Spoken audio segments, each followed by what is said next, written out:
HRTV Small Talk Engineer. Hi, I'm Thierry, and this week one of our biggest stories was a controversial piece where the CEO of Olam International, Sunny Verghese, said companies need to get rid of their HR function in order to succeed.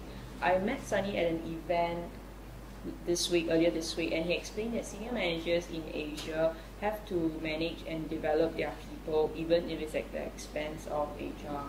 Yeah, what he said was that it is actually the responsibility of the entire organization to develop and train each employee, but HR's role is actually just to create the environment to help facilitate that. So, what do you think about his bold statement? Well, I think eliminating HR from the entire organization is a little extreme, but Sunny does have a point. Managers need to include grooming talent as part of their responsibilities because and realize that it's not a one-off event but a continuous effort. Speaking of leaders, yesterday I attended the press conference for the Singapore Business Awards. So David Corner of OCBC Bank was actually recognized as the CEO of the year, and Rotary Engineering's chairman, Mr. Chia Kim Pia, was the businessman of the year. So while I was there, I actually asked them, what qualities or what traits should a good leader have. And David said that leaders must always say thank you and be humble because they're not the ones that are actually driving the growth in an organization. It is the employees who meet with the clients and the customers every day. So here is what else David had to say about being a good leader. So it's the job of the leader to provide the resources to that employee, the training, the whatever materials or other resources they need, be they systems or processes or actual capital equipment. The leader owes that to the employees so they can do their job well, and they do. And I'm absolutely convinced all employees want to do a good job. You mean you didn't ask him about his paycheck?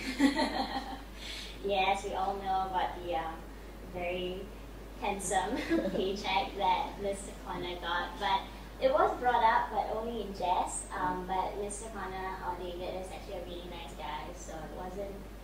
I don't know, you can't really hate him, I guess. Okay, to hear what else the other award winners have to say, look out for our video and also the article coming out next week.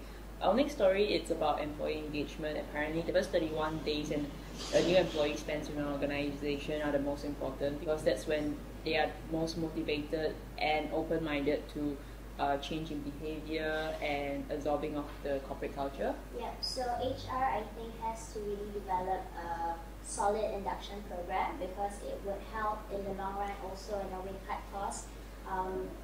Because when an employee makes a mistake during the first one month or so, they can still learn from the errors and the employees or the colleagues can help point it out. So it's really important. On the topic of new jobs, do you know that surprisingly most HR professionals do not know how to create a strong resumes for themselves? Yeah, we met with Joanne Chua of Robert Walters, and she said that despite being in the recruitment business, a lot of senior HR leaders still struggle to produce a good resume because, I guess it makes sense because being an interviewee is quite different from being an interviewer.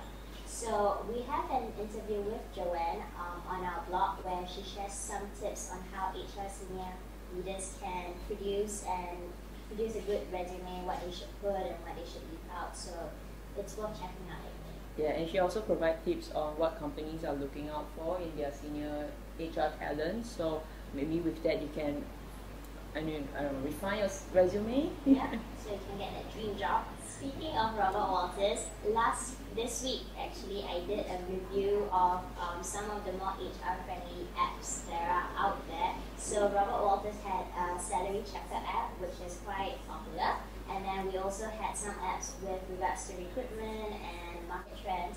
So head on over to our blog where I actually listed out the pros and cons of each application and also a short and quick review. So I hope you find that useful.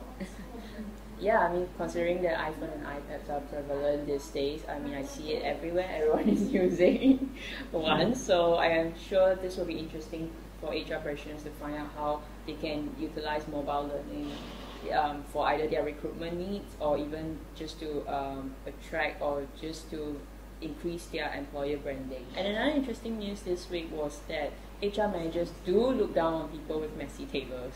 That's me. Okay. I don't know how I walk in the desk that I have. But apparently they say that it won't help you with your career progress, but it does affect what people think of you.